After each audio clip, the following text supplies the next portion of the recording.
So the first thing that we need to do is we need to sketch out our mandarins. So I have a charcoal pencil here. You can also use a pastel pencil for this. Don't use any colored pencils or graphite, as the layer of those will not allow you to actually apply more pastel on top. I am now going to sketch out my drawing. So basically I'm imagining there is a line happening here that separates the end of the table, and I want to place my mandarins above this line so that they stay flat on the flat surface. So I'm just adding circles of how I see my mandarins, where they are located approximately. So there's one. Here I am comparing that the other mandarin that I see is just a bit lower than the end of this one. So I'm going to add this mandarin here. Actually, I'm going to make this one just a bit bigger so that it looks as if it's on the foreground. And then behind this one, in between this height and this, we have this third mandarin. So if we talk about composition, it's always a good idea to have an uneven number of objects. So now that we have the location of our mandarins, we can start to sketch out the shapes. So we'll start from this background one. So there's this tip here, and I see that the shadow forms like so. So immediately I'm sketching out that shadow area. So I keep it in my mind where it is.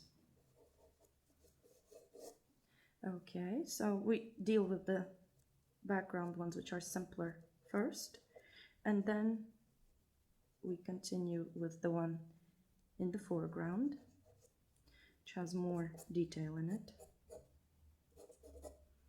So this one is here. Just looking at that shape, so it's kind of slightly squished sphere from top and bottom, squished. See the back here. And then the stalk happening here with this beautiful leaf.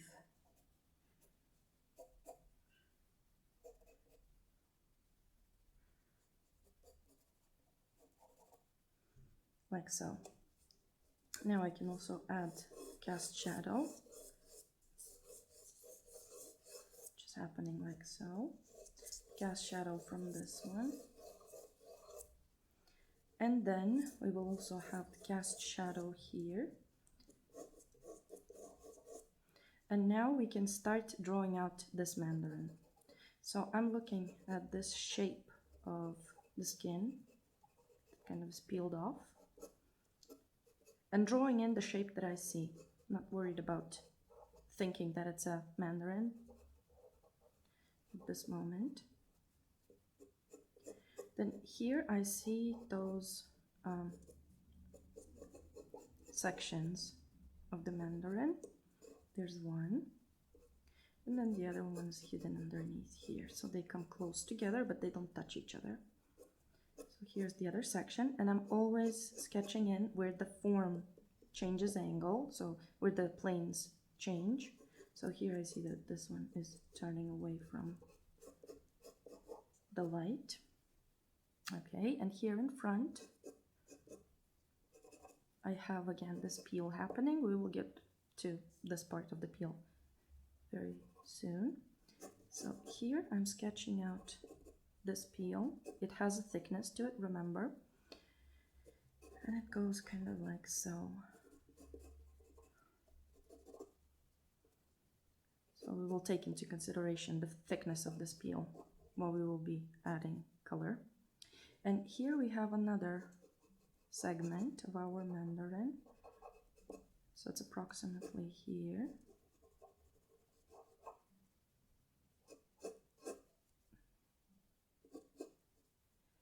And it goes, this is the back side of the segment here.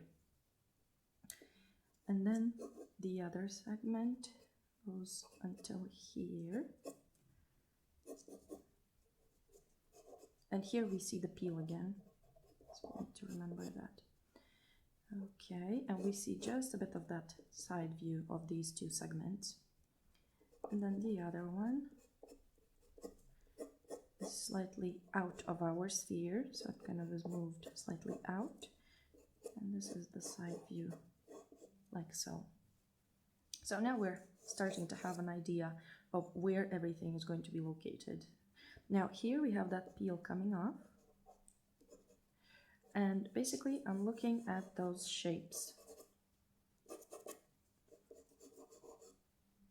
So first I'm drawing in the shape of the peel that I see in whole, and then I will start adding details to it. So here it curves around, like so. And here it has a cut in it. And this part curves underneath. So at first it might seem difficult to draw something like this out, but you just look at those shapes and it's easy when you don't think of it as of a peel. Just think of it as a number of shapes when you're drawing it out. Okay, I think our drawing now is all ready and we can start adding the color.